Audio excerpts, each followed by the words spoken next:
시온과 예루살렘이라는 제목으로 하나님의 말씀 증거하도록 하겠습니다. 우리 지금 이제 이사야서 마지막 장인 66장 말씀을 계속 나누고 있는 중입니다. 이사야서 66장은 65장과 함께 하나님의 은혜와 긍휼로 이스라엘을 구원해달라는 이사야의 이 중보기도에 하나님께서 응답하시는 말씀이라고 했습니다. 그 응답의 말씀이 뭡니까? 그걸 압축한 말씀이 66장 1절 2절 말씀이라고 했습니다. 자신의 연약함과 하나님의 창조주 되심을 알아보고 그 하나님의 은혜만을 간절히 구하는 마음이 가난한 자, 심령이 상한 자, 말씀에 뜨는 자, 그들은 하나님께서 반드시 구원해 주시겠다라는 이 말씀. 이게 이제 응답의 말씀을 압축한 하나님의 응답이었습니다. 이 말은 뭐 대놓고 하나님을 대적하는 자들은 말할 것도 없고, 겉으로는 하나님을 믿는 자가 하지만 실제로는 자기를 높이는 자들, 그래서 말씀에 뜨는 자들을 미워하고 핍박하고 조롱할 수밖에 없는 이 외식하는 자들을 다 철저히 멸하셔서 이 말씀에 뜨는 자들이 다시는 미움과 핍박과 조롱을 당하지 않는 삶, 다시 말해서 영원토록 칭찬과 영광과 존귀를 누리는 삶을 살게 주시겠다는 말씀, 같은 말씀인 거죠. 그래서 이걸 반복해서 계속 말씀을 해주고 있는 겁니다. 그리고 그러면서 하나님이 뭐라고 말씀하십니까? 그 구원이 어떻게 이루어지는지를 말씀해 주시죠. 어떻게 이루어진다고 합니까? 은혜로. 그걸 말씀하는 거니까 지난주에 살펴봤던 7절에서 9절까지 말씀. 시온이 진통없이 남자를 낳고 시온이 진통없이 아들들을 낳았다는 말씀이라고 했습니다. 이 말은 뭐 출산하지 못하는 홀로 된 여자가 은혜로 남편 있는 자의 자식보다 더 많은 자식을 낳고 고난당하는 이 욥이 은혜로 2배의 복을 받는 것과 같은 말씀이라고 했습니다. 다 뭘 말하는 거라고 했습니까? 멸망당한 자가 오직 하나님의 은혜로 값없이 세상의 복과는 비교가 되지 않는 너무나 놀랍고 영광스러운 복, 곧 영생의 복, 영생의 유업을 받아 누리게 되는 걸 말씀드린다고 했습니다. 그러니까 이 의미를 고스란히 담고 있는 그 말씀이 우리가 지난주 살펴봤던 말씀. 시온이 진통 없이 남자를 낳았다, 아들들을 낳았다 라는 말씀입니다. 그러니까 이 말씀 속에 멸망과 은혜와 구원의 의미가 다 담겨 있는 거예요.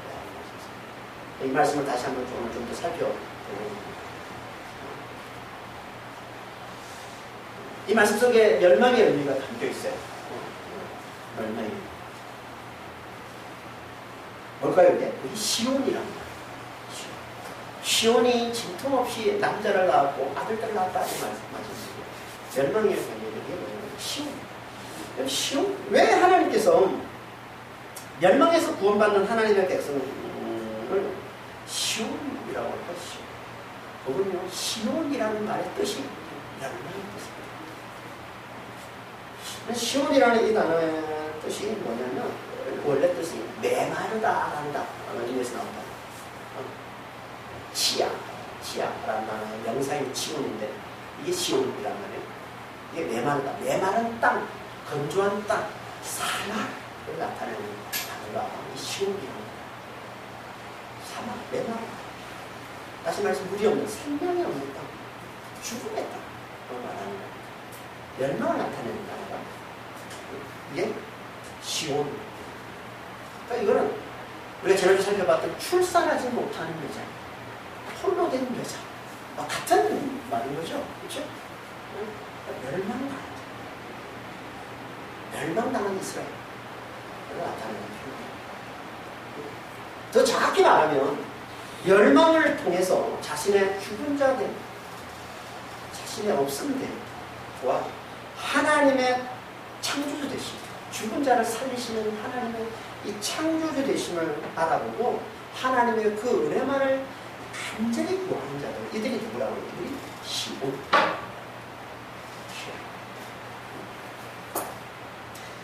이들이 이제 하나님의 은혜로 값없이 남자를 낳고 아들들을 낳는다.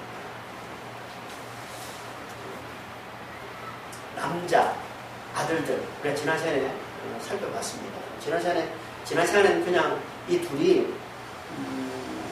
그 속에 생명의 씨, 이 진리의 씨를 가진 자를 나타내는 의미로 우리가 살펴봤었는데, 오늘은 좀 더 깊이 들어가서 이 둘의 차이와 함께 그 속에 담긴 진리를 좀 더 살펴봅니다. 이 둘은 차이가 있습니다. 7절에 남자를 낳았다고 그러고 7절에서 8절에서 아들들을 낳았다고 얘기하는데, 이 남자는 단수예요. 그리고 8절에는 아들. 한글 번역에는 단수로 지금 번역했는데 실제로는 복수입니다. 아들들. 복수. 단수, 남자를 낳고, 그리고 복수, 아들들을 낳는 거예요.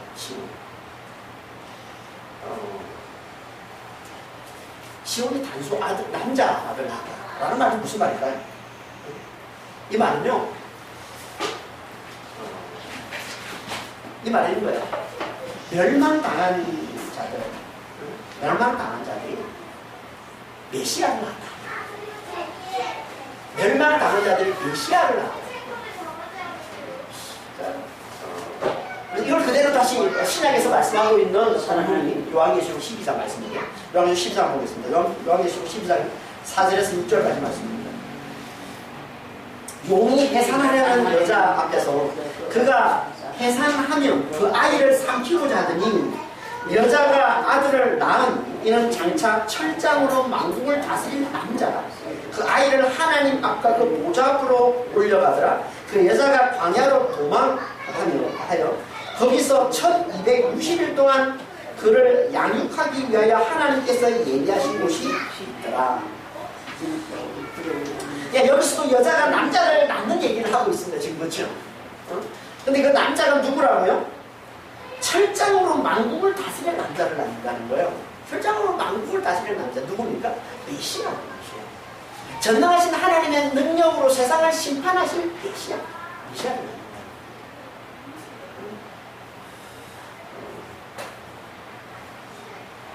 여자가 메시아를 낳는다. 이 그대로 이루어졌죠. 그렇죠? 그래서 헤롯 왕 때 마리아가 그리스도를 낳음으로 이루어졌잖아요. 그렇죠? 그러니까 용이 삼키려고 하는 그 상황 속에서 그 용을 피해서 여자가 남자를 낳았다는 거예요. 이 말은 고스란히 그대로 헤롯 왕 때 헤롯 왕이 어떻게 합니까? 그리스도를 죽이려고 그러잖아요. 그렇죠? 그 그리스도를 죽이려고 덤벼드는 그 헤롯을 피해서 예수님이 태어나신 거죠. 이 헤롯 왕, 헤롯은요, 일종의 악한 자, 이 용의 대리인인 거예요. 용의 대리인. 그래서 그렇게 죽이려고 바라거든요. 이거는요, 그러니까 이런 거예요. 하나님께서 구원을 나타내실 때는요, 약한 자들은 그걸 막기 위해서 바라가요. 하나님의 구원이 이루어지면 약한 자는 항상 지금도 마찬가지야. 하나님의 역사에서 구원을 나타내려 하는 구세는 반드시 악한 자들이 있어야 합니다. 어떻게든 구원이 이루어집니다. 어떻게든 믿어서 하나님을 믿어서 구원이 이루어지 못하도록 어떻게든 나가려고 했습니다. 이런 일들이요, 실제로 선교 현장에 보면 이런 영적인 전쟁이 얼마나 치열한지 몰라요. 그게 가장 강하게, 그 악한 자의 이 바로가 가장 강하게 나타나는 데가 어쩌겠어요? 당연히 예수님이 이 땅에 나타나실 때죠. 예수님이 이 땅에 나타나실 때. 그러니까 헤롯 왕이 그렇게 그가 무도한 짓을 하는 거예요. 2살기에 아들들, 남자들 다 죽이잖아요. 다 죽여버려요. 2살기에. 하지만 아무리 악한 자가 득세를 하고 아무리 악한 자가 발악을 하고 해도 창조주 하나님, 반드시 해산하게 하시는 분, 반드시 구원을 이루시는 분, 그 창조주 하나님의 구원 절대 나갈 수가 없어요. 그걸 보여주는 게 그리스도가 태어나십니다. 그렇게 그리스도께서 태어나셔서 자라서 우리에게 복음을 전해주시고 마침내 우리 죄를 품고 십자가에 달려 죽으시고 부활하셔서 하늘에 오르시고는 성령으로 찾아오셔서 우리를 광야 교회로 데려가 재림의 그날까지 우리의 믿음을 양육하는 이걸 말씀하고 있는 게 요한계시록 12장 46절까지 말씀이에요. 이 말씀이에요. 용을 피해서 여자가 남자를 낳고 그리고 그 남자는 하나님의 보좌 앞으로 올려오고 이게 예수님이 부활하셔서 성천하신 걸 얘기하는 거예요. 그러고 다음에 여자는 어떻게 해요? 여자는 광야로 도망해서 1260일 동안 납니다.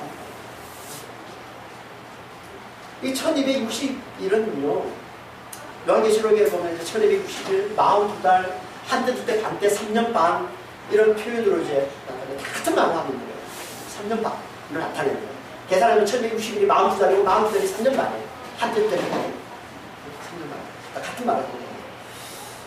근데 이걸 요한계시록 12장 바로 앞에 있는 요한계시록 11장에서는 42달 동안 어떤 일이 벌어진다고 하냐면 예루살렘, 거룩한 성 예루살렘이 이방인에게 짓밟히는 거예요.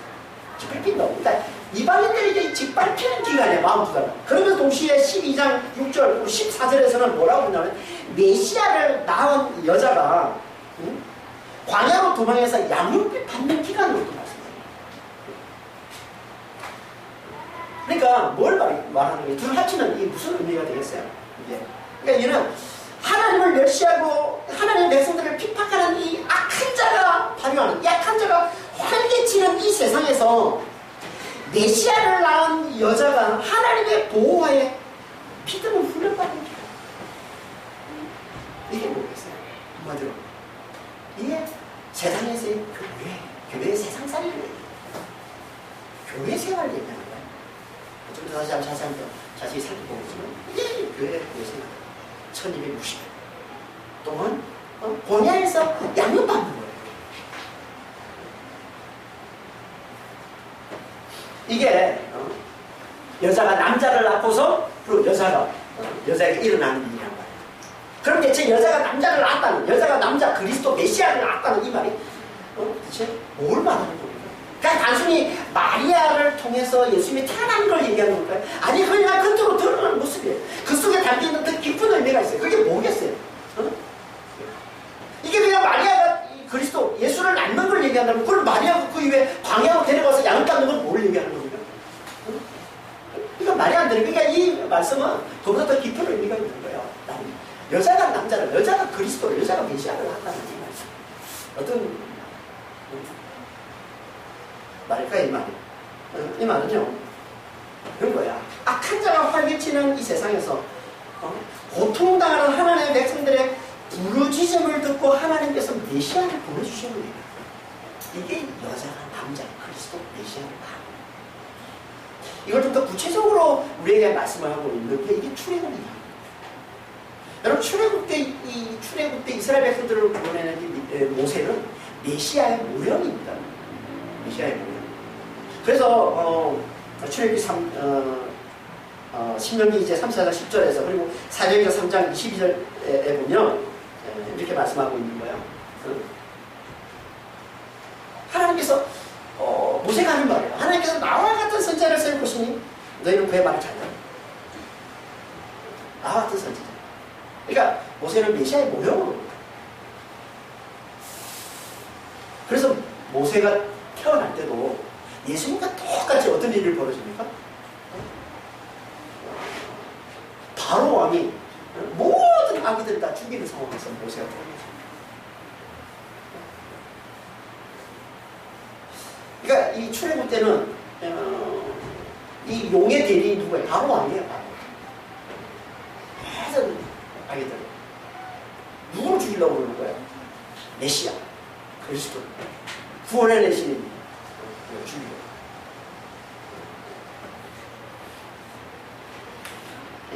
예수님과 똑같은 거예요. 그리고 예수님과 똑같이 이스라엘 백성들을 구원에 이르게 하는 놀라운 일을 행하게 되는 거죠. 그런데 하나님께서 모세를 보내서 이스라엘을 구원케 하시는 이유를 하나님 말씀해 주신 게 그게 뭡니까? 고통당하는 환난당하는 이스라엘 백성들의 부르짖음을 들으시고 모세를 보낸다고 하시는 것이죠. 출애굽기 3장 9절 10절입니다. 이제 가라 이스라엘 자손의 부르짖음이 내게 달하고 애굽 사람이 그들을 괴롭히는 학대도 내가 보았으니 이제 내가 너를 바로에게 보내어 너에게 내 백성 이스라엘 자손을 애굽에서 인도하여 내게 한다. 그렇게 해서 하나님께서 메시아를 보내주신 거. 그렇게 해서 하나님이 구원하신 이를 보내주신 거. 이게 뭐라고? 이게 여자가 구원자 메시아 그리스도를 철장으로 만국을 다스릴 자 남자를 낳았다. 이 말은 환난당하는 하나님의 백성들, 이스라엘의 이 부르심을 하나님이 들으시고 하나님께서 메시아를 보내주신 걸 비유로 말씀하고 계십니다.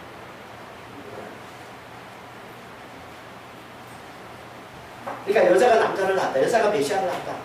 그리스도를 낳았다. 이 여자는 누굴 말하는 거야?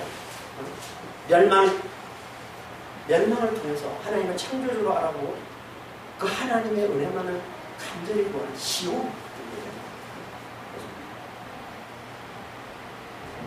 그 시온, 그들의 그 부르심을 듣고 하나님께서 은혜로 구원자 메시아 그리스도를 보내주셔서 그들을 구원해 주십니다. 이걸 여자가 진통 없이 남자를 낳았다. 이 말은 멸망당한 자.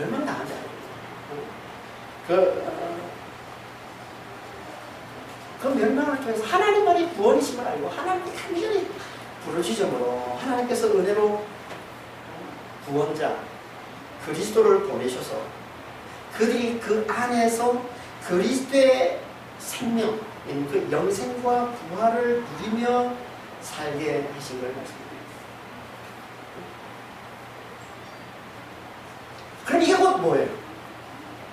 그리스도 안에서 그리스도를 보내서 보내내시는데 그리스도 안에서 그리스도의 생명, 그 영생과 부활을 받아 누리며 살게 되는 것. 이게 뭐예요? 이게 시온이 아들들을 낳는 거예요. 그래서 아들들이 뭐라고 했습니까? 씨 없는 여자가 씨 있는 남자 그리스도를 믿음으로 그리스도의 씨, 곧 영생과 그 부활을 갖게 되는, 이게 아들이라고 했죠. 가지게 되는 거예요. 믿음으로 가지게 되는 거예요. 이게 아들들이다.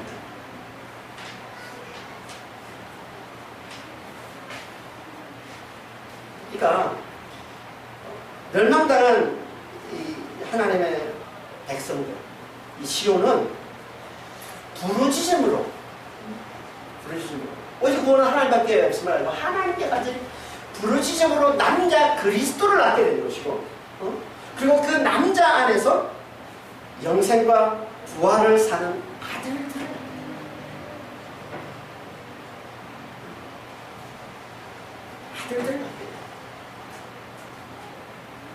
그래서 성경에서 아브라함의 자손은 그리스도뿐이다 라고 얘기하면서 또 그리스도에게 속한 자는 다 아브라함의 씨다 라는 알듯 모르듯 이런 말씀을 하는 거예요. 신학에서 볼까요? 갈라디아서 3장 16절 29절입니다. 이 약속들은 아브라함과 그 자손에게 말씀하신 것인데 여럿을 가리켜 그 자손들이라 하지 아니하고 오직 한 사람을 가리켜 내 자손이라 하셨으니 곧 그리스도라. 너희가 그리스도의 것이면 곧 아브라함의 자손이요 약속대로 유업을 이뤘잖아요. 여기 자손이라는 단어가 스페르마 C예요. C. 스페르마 C. 이건 자손 아들.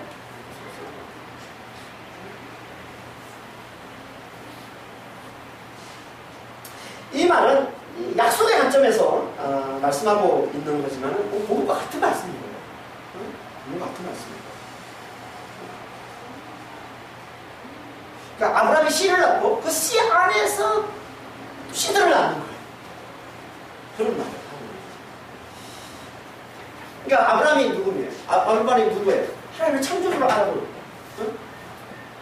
이게 곧 누구예요? 멸망을 통해서 자신의 연약함과 하나님의 창조되심을 알아보고 하나님의 은혜만을 간절히 구하는 시온인 거죠. 아브라함이. 그가 낳는 씨는 그리스도뿐이라는 거예요.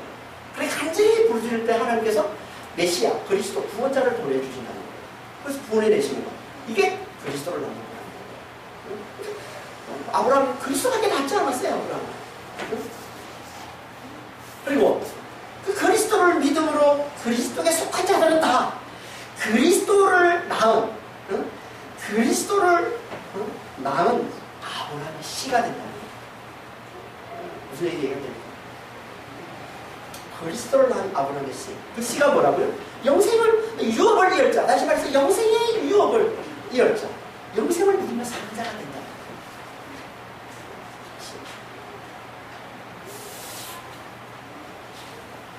다 뭘 얘기하는 거예요? 그리스도 안에서 은혜로 영생을 사는 겁니다. 이거 조금 더 나아가서 멸망당한 자가 그리스도를 하나님께 간절히 부르짖음으로 하나님께서 그리스도를 보내주셔서 구원하신 이걸 이게 시온이 아들을 낳는 것인데 좀 더 나아가면 그렇게 아들을 낳아 다시 말해서 영생을 얻은 그들이 그 영생의 복음을 홀려줘서 세상에 홀려줘서 다른 자들이 그 복음을 듣고서 또 영생을 얻는 자가 되는 것까지 다 포함하는 말이에요. 이게 아들들을 낳는 거예요. 이게 아들들을 낳는 거예요. 아들들을 낳는다는 말은 그럼 영생을 누리는 자가 되는 것과 함께 영생을 누리는 자가 이제 이 영생의 복음을 흘려줘서 다른 이들 아직 멸망 가운데 있는 그 하나님 백성들이 이 복음을 듣고 영생을 얻는 자가 되는 것까지 다 포함하는 말이에요. 이게 아들들을 이걸 하나님께서 이 구약에서 이사야서 말씀에서 이걸 여자가 시온이 진통 없이 남자를 낳았고 또 진통 없이 아들들을 낳았다라는 말씀으로 은혜로 영생을 사는 겁니다. 구원받는 걸 얘기합니다. 그리스도 안에서 구원받는 걸 얘기합니다.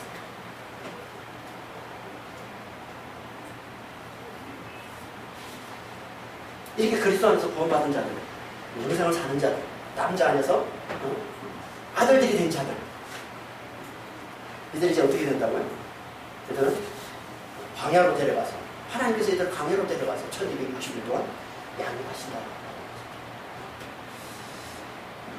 1260일 이걸 좀 더 살펴보면요. 1260이라는 이 말 이 단어가 정확히 나오는 건 아니지만 1260이라는 건 42달이고 42달은 한때 두때 반때 3년 반이라고 그랬죠. 요 단어가 어디에 나오냐면 구약의 다니엘서 9장에 나옵니다. 그러니까 다니엘서 9장 24절에서 27절까지 말씀에 나오는 이 70일의 이런 일의 환상과 이 예언의 말씀과 관련된 말씀이 1260일이라는 표현인 거예요. 다니엘서 9장 24절에서 27절에 보면 어떤 말씀을 하고 있냐면 여기 보면 이제 바벨론 포로로 이스라엘 백성들이 돌아오고 난 다음에 다니엘이 환상을 보고 하나님의 예언을 받는 거예요. 포로들이 돌아와서 이제 성전을 건축을 하는데요. 수르바벨 성전이라고. 성전을 건축하는 그 시점부터 해서 70일에, 역사가 70일에로 하나님이 정하셨다는 거예요. 70일. 70번에 7번. 그래서 490년이라고 합니다. 숫자로 계산하면 490년. 70일에로 하나님 역사를 정하셨어요. 그걸 환상으로, 예언으로 다니엘에게 하나님께서 보여주시는 거예요. 그리고 뭐라고 말씀하고 있습니까? 예수님 기름 부음 받은 자 메시아 그리스도가 오실 때까지 69일에가 지났다고 해요. 그러니까 예수님이 오실 때까지 69일에가 지나고 이제 마지막 한 일에 7년 마지막 때를 남겨놓고 예수님이 오신 거예요. 그러니까 기름 부음 받은 자 그리스도 메시아가 오실 때가 한 일에 남겨놓은 것이라고 얘기를 하고 있는 것이고 그리고 메시아가 오셔서 그분이 죽으시고 다시 부활하신 그때를 3년 반이 지났다고 합니다. 그리고 나머지 3년 반은 그 이후 주님이 다시 오시는 그날까지 그걸 남은 3년 반 한때 두때 반때 그걸 이제 여 계시록에서는 42달 1260일로 말씀을 하고 그러니까 우리가 살고 있는 이때, 이 시대를 포함해서 예수님이 부활하신 후, 예수님의 십자가 이후 예수님이 다시 오시는 그날까지를 요한계시록에서 3년 반으로 말씀을 하고 있습니다. 이때는 어떤 때예요? 악한 자들을 활개치는 때잖아요. 이방인이 짓밟는 때잖아요. 그리고 하나님께서 당신의 백성들은 어떻게 하신다고요? 당신의 씨를 가진 자, 아들들은 어떻게 하신다고? 광야로 데려가서 보호하시고 지켜줘서 믿음을 양육하시는 기간이라고. 그러니까 예수님이 십자가 달려 죽으시니 그 이후의 이 기간은, 예수님이 주님이 다시 오시는 그 기간은 하나님께서 우리를 광야로 데려가서 우리의 믿음을 양육하는 기간. 이게 1260일이야.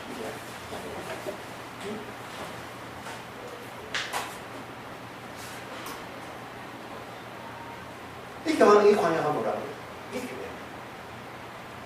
그래서 모세가 이스라엘 백성들을 애굽에서 구원하고서, 하나님께서 모세를 통해서 이스라엘 백성들을 애굽에서 구원해내고는 그들을 데리고 어디로 갑니까? 광야로 가는 거예요. 광야. 그리고 광야에서 1260일 동안 1260일. 그게 40년이라고 하죠. 인생을 의미하는 거고, 40년은 인생을 얘기하는 거고, 1260일은 예수님의 십자가 이후 예수님이 다시 오는 재림 때까지의 그 역사를 얘기하는 거예요.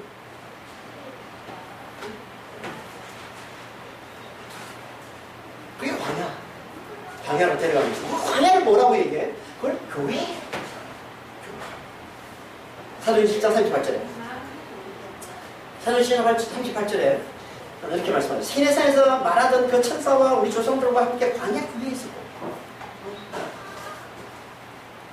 그러니까 모세가 이스라엘 백성들을 구원받은 그들을 광야로 데려간 게, 지금 신앙으로 하면 그게 왜? 그게 교회라는 거예요.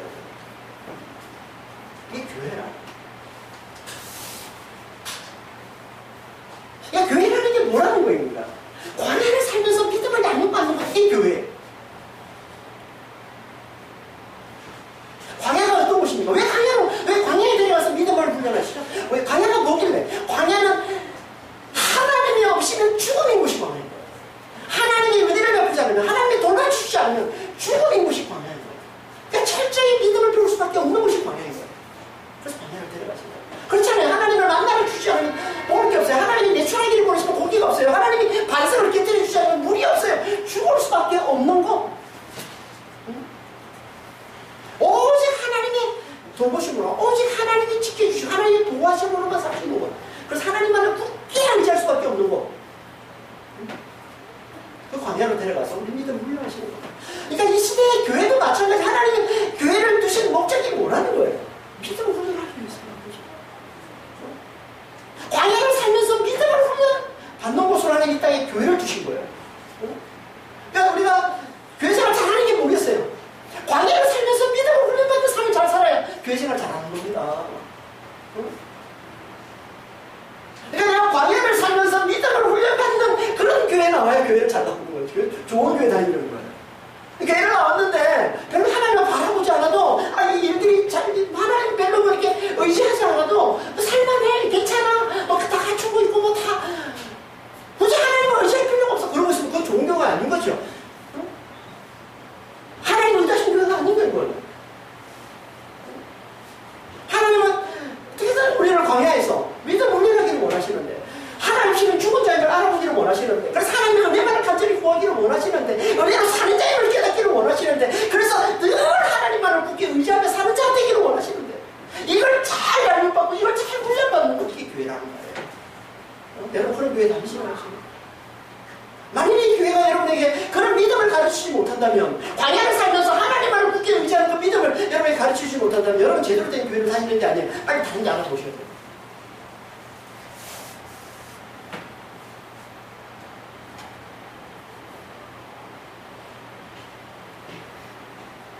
왜 하나님께서 우리를 이렇게 믿음을 훈련하실까? 왜 하나님께서 이렇게 오직 하나님만 바라보고 하나님의 은혜로만 사는 자임을 강하게 철저하게 깨닫게 깨닫도록 그렇게 왜 우리를 훈련하시는 걸까요? 그래야만 주님이 다시 오시는 거야. 주님은 반드시 다시 오시는데, 1260일 끝나면 반드시 주님이 다시 오시는데, 3년 반 지나면 주님은 반드시 다시 오시는데, 주님이 반드시 다시 오시는 그날 그 이 땅에서 은혜를 배운 자, 하나님의 은혜로 사는 자임을 철저히 배운 자들만 영원토록 하나님의 그 풍성한 생명, 그 영생의 그 은혜를 누리면서 그 은혜의 영광을 찬송하며 삽시다. 하나님의 은혜 없이 죽음, 하나님의 은혜 없이 나의 모든 것도 하나님의 은혜다. 바울처럼 립서비스로 하는 게 아니라 중심에서 그 고백이 터져 나오는 자로 하나님을 만드시는 이 세상에서 교회를 통해서 이 교회를 통해서 하나님의 은혜 없이 아무것도 아니야. 진짜 죽음이네. 여러분 그런 걸 교회에서 배우세요. 난 하나님이 없어도 나는 잘 나고 잘 살고 뭐 멀쩡하고 뭐 별일 없고 뭐 그러면 잘못 배우고 있는 거죠. 여러분 믿음을 제가 배우지 못하고 있는 거예요. 하나님의 은혜 없이 난 죽으면 이걸 배워야 되는 거예요. 하나님이 나를 돌봐주지 않으면 하나님의 은혜를 베풀어주지 않으면 나는 진짜 죽음의 문에 이걸 배워야 돼요. 교회 나오면 말씀을 통해서 교제를 통해서 모든 교회에서 이게 교회는 건물을 얘기하는 게 아니에요. 이 은혜를 배우는 게 있냔 말이에요. 이게 교회라고. 이걸 배우고 있으면 여러분 교회를 잘 다니고 있다.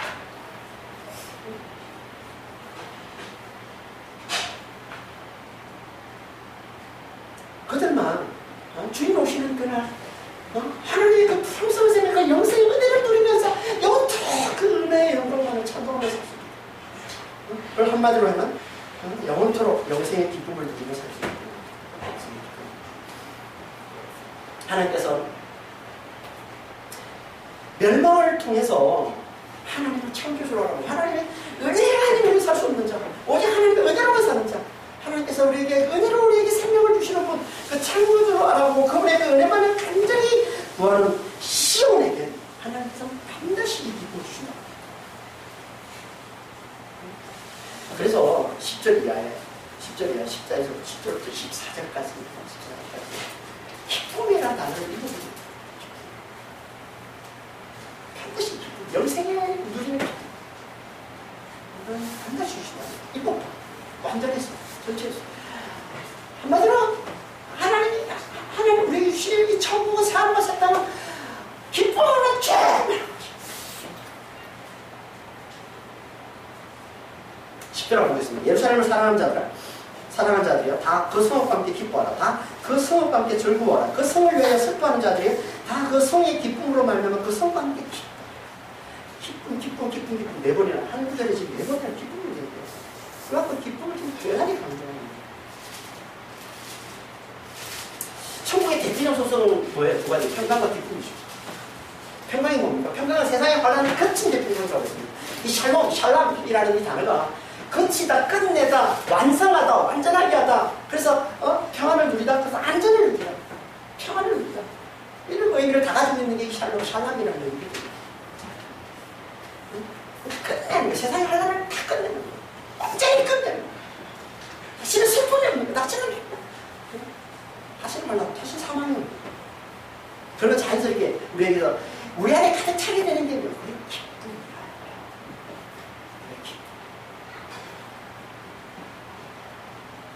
근데 이 기쁨을 누구에게 준다고 합니까? 예루살렘을 사랑하는 자, 예루살렘을 위해서 살아가는 자.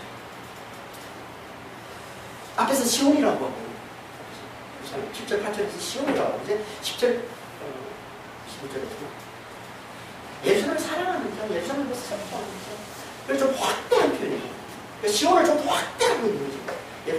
예루살렘이고 시온이잖아요. 맞습니까? 예루살렘이고 시온이고. 그러니까 좀 더 확대해서 예루살렘을 사랑하는 예루살렘을 슬프는 자. 이게 이 기쁨을 준다.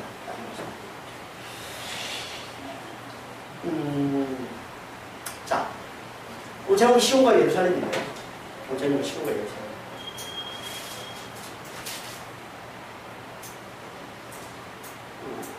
시온의 뜻이 뭐라고 했습니까? 좀 전에 살펴봤죠. 시온의 원래 뜻은 메마른 땅, 건조한 땅, 사막, 생명이 없는 곳, 죽음, 멸망을, 환란, 죽음, 멸망을 나타내는 게 시온이라는 뜻이고. 그럼 예루살렘의 뜻은 뭘까요? 예루살렘은 야라와 샬롬의 합성어예요. 야라라는 말은요, 흐르다, 뭐 던지다, 쏘다, 가르치다, 가르치다 라는 의미이시고, 샬롬은 우리가 잘 아는 평강. 그러니까 예루살렘의 뜻이 뭐예요? 평강을 가르쳐. 평강을 가르치는 게 이게 예루살렘이에요. 그런데 이걸 시온과 같은 말이었어요. 무슨 말이야?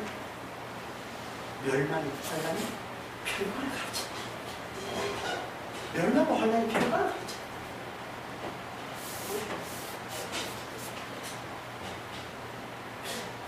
이게 무슨 말입니까? 하늘의 평강은 오직 이 땅에서의 환난과 멸망을 통해서 이루어진다. 그래서 멸망이, 이 환난이, 이 죽음이 이게 하늘의 평강을 가르치는 거예요.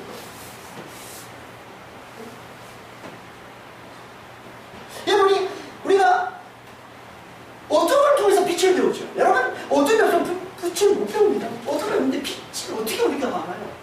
여러분, 죄가 없이는 의를 못 배웁니다. 죄가 있으니까 의를 아는 거예요. 죄 없으면 의. 마찬가지로 하늘의 평강을 우리가 어떻게 합니까? 이 세상의 환난과 슬픔을 통해서 아는 거예요. 이 세상과 환난의 이 슬픔을 통해서 우리는 하늘의 평강을 배우게 됩니다. 그러니까 우리 세상에서 환난을 겪으면서, 세상에서 멸망을 겪으면서, 세상의 죽음을 경험하면서, 슬픔을 경험하면서, 아, 이 세상은 죽음이구나, 아, 이 세상은 멸망이구나, 오직 평강은 하나님이 다스리는 그 나라밖에 없구나, 하나님께만 있는 거구나, 그걸 배우고 그 나라를 사모하게 되는 거예요. 이걸 가르치는 게 이게 예루살렘이에요.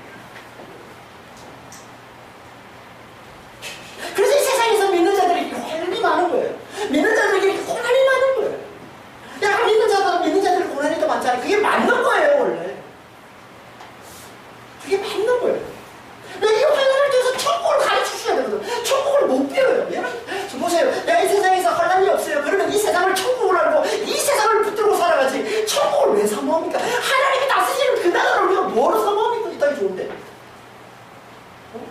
이 땅이 환난인 줄 알아야, 이 땅이 슬픔인 줄 알아야, 사망인 줄 알아야 하나님이 다스리는 그 나라가 영생이요, 그 나라가 생명이요, 그 나라가 평강으로 알고 그 나라를 사모하게 되는 거죠. 하나님이 다스리는 나라를 사모하게 되는 거죠.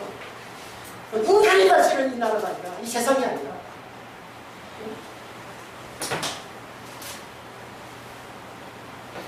그러니까 뭐 우리가 대통령 뽑고 뭐 세상에서 뭐 왕 뽑고 뭐 하는데 뭐 대단한 대통령 기대하면 안 돼요. 세상은 그럴 수가 없는 거예요. 우리에게 평안을 가져다주는, 우리 모두를 다 행복해 주시는 그런 정치인들이 그런 구호를 외치고서 공약하고 다 거짓말이라고 생각하시고 그런 건 있을 수가 없는 거예요. 오직 하나님이 다스리시는 그 나라는 진짜 평안. 그걸 배우는, 우리는 이 땅에서 그걸 배우는 거예요. 저는 보고 하나님 그랬어요.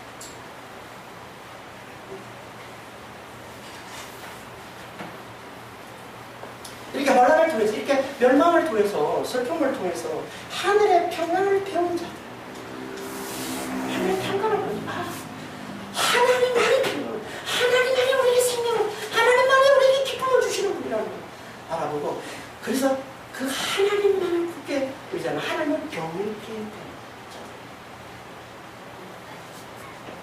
그래서 그들에게 주어지는 그 영생을 받아, 그들의 아들을 낳는다면서, 아들들을 낳는다면서, 그들에게 주시는 그 영생을 위해 사는 자들. 이들이 누구야? 이들이 시온 예루살렘. 그리고 이들이 그 영생을 누리면서 뭐 한다고요? 그 평강을 누리면서 뭐 한다고요? 이제 이 영생의 복음을, 이 평강의 복음을 다시 세상에 흘려주는 삶을 살게 되는 거예요. 이들은 시온 예루살렘. 이들이 흘려주는 그 평강의 복음을 듣고, 이들이 흘려주는 그 영생의 복음을 듣고, 아, 환난을 통해서만 하늘 평강을 배울 수 있음을 알고, 알고 함께, 그들과 함께 환난을 통해 평강을 배우는 그 대열에 들어선 자들, 이들이 누구냐면 이들이 예루살렘을 사랑하는 자, 예루살렘을 위해서 설평.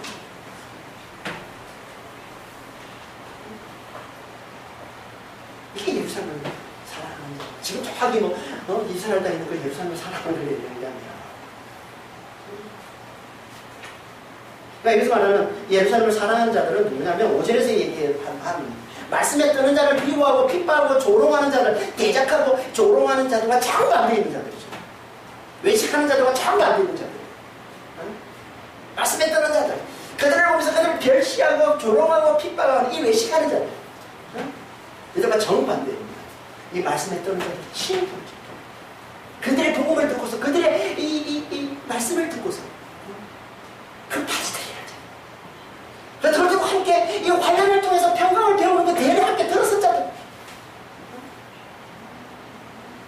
이들 예루살렘을 사랑하는 자, 예루살렘을 슬퍼하는 자. 이들 그들과 함께 영생을 누리게 될 자들. 그래서 이들에게 뭐라고 얘기합니까? 10절에서 예루살렘을 사랑하는 자들이야 다 그 성읍과 함께 기뻐하라. 그리고 그 성 안에서 즐거워하라. 그 안에서 큰 기쁨으로 기뻐하라. 이렇게 말씀하고 있습니다. 오늘 본문에 10절에 보면 한글 번역에는 다 그냥 함께라고만 번역이 되어 있는데 내 앞에 나와 있는 그 성읍과 함께 기뻐하라 이것만 함께고 원어로 보면 그 다음에 나오는 성읍과 함께는 성읍 안에서 이런 말이에요. 그리고 그 끝에 나오는 그 성의 기쁨으로 말하면 그 성과 함께도 그 성 안에서 이런 말이에요. 그러니까 예루살렘과 함께 그 예루살렘 안에서 기뻐하라, 즐거워하라, 큰 기쁨을 누려라 이런 말.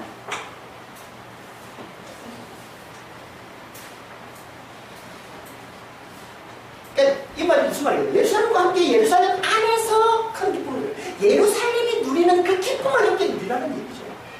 예루살렘이 누리는 그 기쁨. 예루살렘이 누리는 기쁨이 뭐예요? 시온이 누리는 기쁨이 뭐예요? 진통 없이 아들들을 낳은 기쁨이잖아요. 은혜로 영생을 누리는 기쁨이잖아요. 응? 그걸 함께 누리라. 영생을 누리는 기쁨. 그러니까 영생을 누리는, 은혜로 영생을 누리는 이 기쁨을 기쁨을 예루살렘을 사랑하는 자, 예루살렘을 위해서 슬퍼하는 자들이 하나님께서 함께 누리게 해주신다. 뭘 말하는 겁니까? 하나님은 환난을 통해서 하나님의 평강을 배운 자들, 다시 말해서 하나님을 경험해야 된 자들, 하나님을 창조주로 알아보고 그분의 은혜만을 간절히 구하는 자들, 이 하나님을 경외하게 된 자들, 이들에게 하나님은 다 영생에서 흘러나오는 기쁨을 누리게 해주신다는 말씀을 합니다.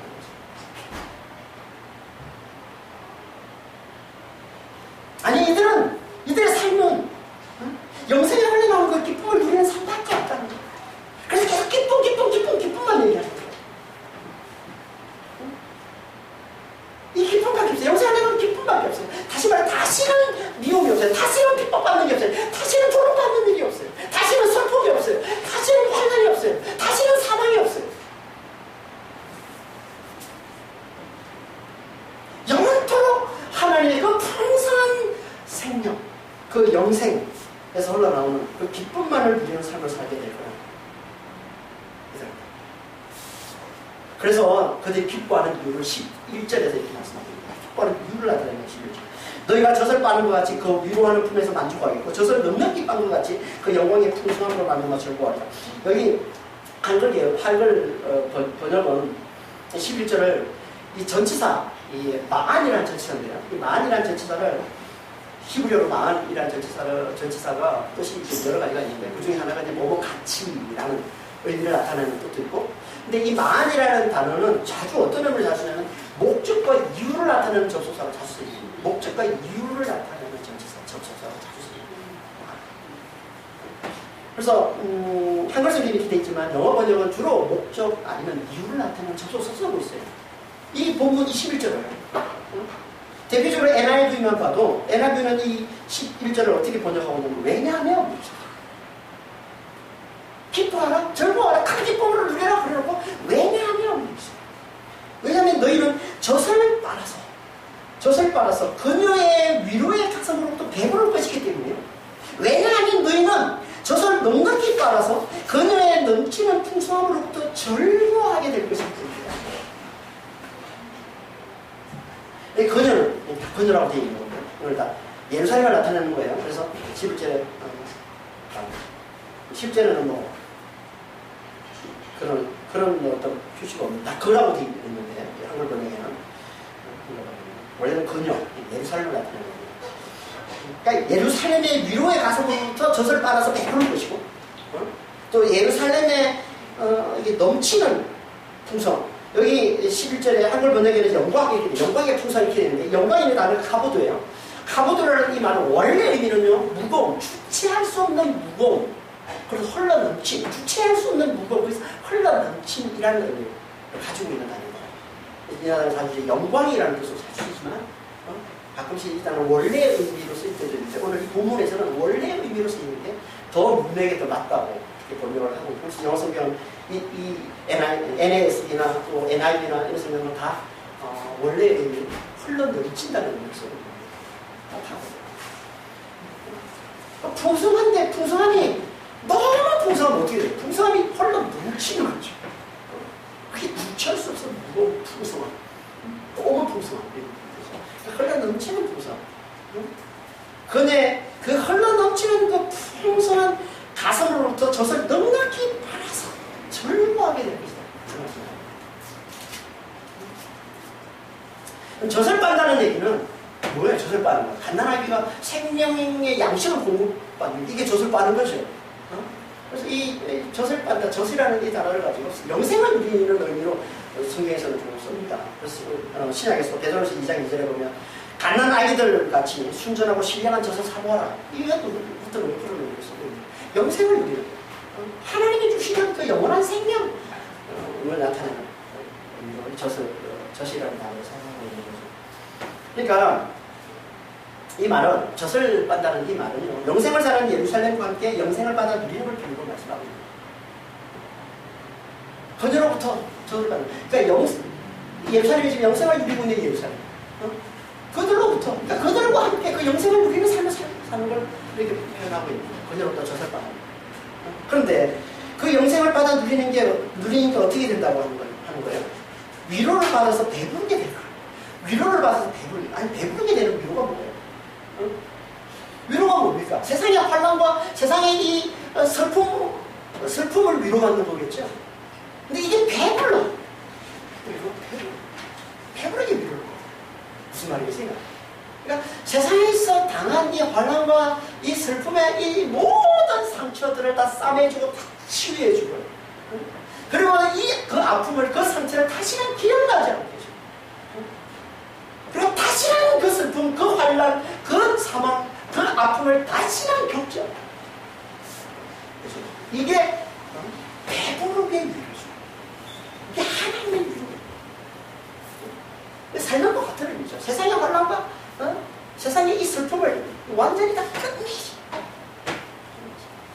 이게 배부르게. 그래서 이걸 계시록 22장 4절에서는 이렇게 말씀하고 있는 거예요. 이 말씀을 계시록에서는 같은 의미입니다. 배부르게 위로한다는 표현을 이렇게 말씀하세요. 모든 눈물을 건네서 이게 하나님의 위로인데, 모든 눈물을 건네 닦아주니까 어떻게 된다는 거예요? 다시는 사망, 다시는 아픔이 없고, 다시는 곡함이 없고, 다시는 눈물이 없고, 애통함이 없고, 그런 삶을 살아요. 이게 하나님 주시는 위로. 근데 여기서 그치지 않아요. 여기서 그치지 않아요.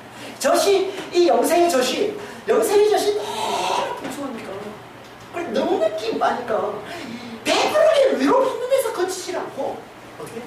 그 속에서 기쁨이 샘솟습니다. 그 속에서 즐거움이 솟아납니다. 그래서 기뻐하라, 절구하라, 큰 기쁨으로 기뻐하라. 그러니까 하나님이 주시는 이 영생의 삶은, 그리고 세상에서 당한 이 아픔, 세상에 당한 이 슬픔, 이걸 그냥 위로하고, 이걸 그냥 치유해주고, 그래서 다시는 이런 삶을 살지 않는 것에 서로 그치는 것이 아니라, 그 영생은 우리에게 무슨 기쁨이 넘쳐나는 삶, 즐거움이 넘쳐나는 삶을 살고 있습니다. 솔직히 우리가 영생을 누리면서 기쁨을 누리는 게 우리가 땅에 살면서 뭔지를 보고 할 때, 우리 성령 안에서 가끔 맛보잖아요. 성령 안에서 가끔 맛보니까 오바하는 그 기쁨을, 영생을 부활을 사는 데서 오는 그 기쁨을 가끔 맛보지 않습니까? 여러분 맛보지 않는 표정입니다. 여러분 성령 안에서 그걸 우리에게 맛보여 주시는 거예요. 그걸 맛보야 우리가 천국을 또 사모하고, 우리가 세상에서 당하는 이 잠시간의 환난과 슬픔을 이겨내면서 그 천국을 그렇게 간절히 사모하면서 살아갈 수 있는 거예요. 성령이 그 안에서 그걸 맛봐요. 부활이 주는 그 기쁨, 영생이 주는 그 기쁨, 세상이 줄 수 없는 그 기쁨, 이걸 누린다는 거야.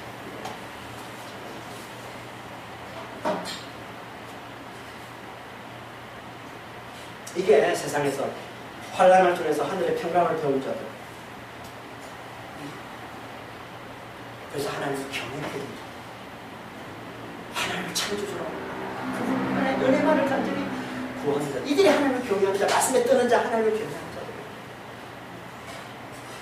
이들에게 하나님께서 값없이 은혜로 주시는 영생의 삶이라는 거예요. 하나님께서 이걸 우리에게 주시겠다. 이 넘치는 위로, 이 배부른 위로, 이 풍성한 즐거움, 기쁨, 이걸 하나님께서 우리에게 주시겠다는 거예요. 우리가 어떻게 하면 이 땅에서 환난을 통해서 평강을 잘 누리고 하늘의 평강을 잘 누립니다. 그래서 하나님을 경외하는 자가 됩니다. 말씀에 뜨는 자가 됩니다. 그분을 창조주로 알아보고 그분의 은혜만을 간절히 구하는 자가 됩니다. 다시 말해서 화해하는 평강을 가르치는 이 시온과 이 예루살렘이 전하는 이 평강의 복음, 이 영생의 복음을 잘 듣고 그 환난을 통해서 그 하늘의 평강을 배우는 그 대회에 함께 동참하는 자가 되면 그래서 이 세상의 환난을 통해서 하나님을 알아보고 창조주이신 그분을 알아보고 그분의 은혜만을 간절히 구하면 그 하늘의 그 평강을 간절히 사모하는 자가 되면 하나님께서 반드시 이걸 주신다. 영생의 삶, 영생의 평강을 누리고 영생의 기쁨을 누리는 이 삶을 하나님께서 반드시 주신다. 환난으로 평강을 가르치는 시온과 예루살렘의 가르치는 자. 이걸 신앙하는 뭐예요? 이걸 신앙하는 뭡니까? 십자가로 부활을 가르치는 예수님의 가르침을 잘 받아요. 십자가와 부활로 하늘의 평강을 가르치는 예수님의 가르침을 잘 받습니다. 이 평강의 복음을 잘 들어요. 예수님이 말씀하시잖아요. 내가 너에게 주는 평강, 세상이 줄 수 없는 평강이다. 요한복음 14장 27절. 평강을 너에게 주는, 내가 너에게 주는 평강, 세상이 줄 수 있는 평강 아니라 세상이 줄 수 없는, 세상이 알지도 못하는 그 평강. 내가 너에게 주는 하늘의 평강을 주자. 이게 뭐예요? 이게 부활이죠. 이게 영생이잖아요. 영생을 사는 거죠. 그러니까 십자가로 영생을 가르쳐. 십자가로 부활을 가르쳐. 이 십자가로 부활로 이 하늘의 이 평강을 가르치시는 예수님의 말씀을, 이 평강의 복음을, 이 영생의 복음을 우리가 잘 그래서 이 땅에 이 환난을 통해서 슬픔을 통해서 아픔을 통해서 하늘의 평강을 더 사모하고 그 평강을 주시는 그 하나님을 경외하는 하나님께서 반드시 이걸 주신다는 거예요. 정말 우리가 사는 이 세상에서 우리 삶에 닥쳐오는 이 어려움들, 환난들, 고난들 다 있습니다. 다 있습니다. 이걸 통해서 우리가 뭐 하면 된다는 거야? 하늘의 평강을 잘 배우는 거야. 평강은 세상이 아니라는 걸 잘 배우면 되는 거야. 평강은 하늘이 있다는 걸 잘 배우면 되는 거야. 하나님께 있다는 걸 잘 배우면 되는 거야. 그리고 하나님을 경외하면 되는 거야. 우리 하나님 그렇게 우리를 끌고 가신 거야. 당신의 백성들을. 그래서 우리를 그렇게 끌고 가시는 거야. 우리 삶의 환난을 통해서 환난에서 배우게 하셔서 평강을 배우게 하셔서 하나님의 평강을, 하나님 평강을 주시고 그 하나님을 알아보게 하시고 그 하나님을 붙들게 하셔서 우리를 그렇게 끌고 가시는 거예요. 그래서 하나님만을 간절히, 하나님의 은혜만을 간절히 구하는 자로 우리를 만들어서 하나님께서 우리를 영원토록 그 영생을 누리며 영원토록 그 부활을 누리며 그 기쁨을 누리며 그 평강을 누리면서 하나님 주신 그 은혜만을 찬송하며 사는 자로 하나님께서 우리를 끌고 가시는 거예요. 우리 여러분 하나님 잘 끌려가십니다. 여러분 주변에 하나님 붙이시는 그렇죠? 우리를 끌고 광야로 끌고 가시면 하나님 하시는 겁니다. 광야로 끌고 가시는 삶 속에서 잘 하나님이 가르치시는 믿음을 잘 양보하시고 잘 배우셔서 하나님 경외하는 자 다 되셔서 하나님 우리를 위해서 예비해 오신 이 영생의 삶, 이 평강, 이 기쁨을 믿음의 성장이 되시는 예수님 주시고 기도하겠습니다. 하나님 아버지, 영원토록 기쁨만을 누리는 믿음에 사는 이 영생의 이 삶은 이 땅에서 이 땅의 환난과 이 땅의 이 멸망을 통해서 하늘의 평강을 배운 자들만 이룰 수 있습니다. 환난을 통해서 평강을, 하늘의 평강을 배운 자들, 그래서 하나님을 경외하게 된 자들, 그래서 하나님부터 영생을 받은 그 영생을 받은 우리는 그 시온 그 예루살렘으로부터 이 평강의 복음을 이 영생의 복음을 잘 전해받고 그들과 함께 이 환난을 통해서 하늘의 평강을 배우고자 하는 이 대회를 함께 참여하자 동참한 자 예루살렘을 사랑하는 자 이들에게 하나님께서 주신다고 말씀하십니다. 아버지 하나님 저희들 진짜 이 땅을 사는 동안 주님 이걸 잘 배우게 하여 주시옵소서. 환난을 통해서 우리에게 붙여주시고 우리 삶 가운데 우리에게 붙여주시고 이런 환난을 통해서 진짜 하늘의 평강을 잘 배우는 자 되게 하여 주시옵소서. 십자가를 통해서 부활을 잘 배우는 자 되게 하여 주시옵소서. 정말 평강의 복음, 이 영생의 복음을 잘 듣고 잘 배우는 자가 되게 하셔서 주여 정말 영원토록 하나님 약속하신 이 기쁨, 이 평강 영원토록 누리는 삶자가 되시고 저를 축복해 주시고 인도하여 주셔서 감사하며 주 예수 그리스도의 이름으로 기도합니다.